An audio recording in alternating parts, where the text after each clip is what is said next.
I'm here to tell somebody today that the enemy have some spies. The enemy have some monitoring spirits. The enemy have some demons that he assigned against your life, and he's trying to weaken your mind. He's trying to weaken you emotionally. He's trying to weaken your faith. He's trying to weaken you. He's trying to distract you, because he know if you continue on the path that God has set for your life, you're going to be a great threat to the kingdom of darkness. Hallelujah. I feel like telling somebody that when the enemy looked at you, he see a business owner. When the enemy looked at you, he is looking at somebody that is going to break the spell from over your family. When the enemy looked at you, he's seen somebody that is a trendsetter and a difference maker. When the enemy looks at you, he sees somebody that is filled with wisdom and the power of God, and he's telling himself, I gotta send devils them way.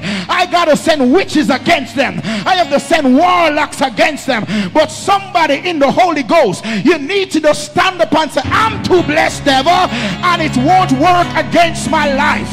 Hallelujah. Hallelujah. Somebody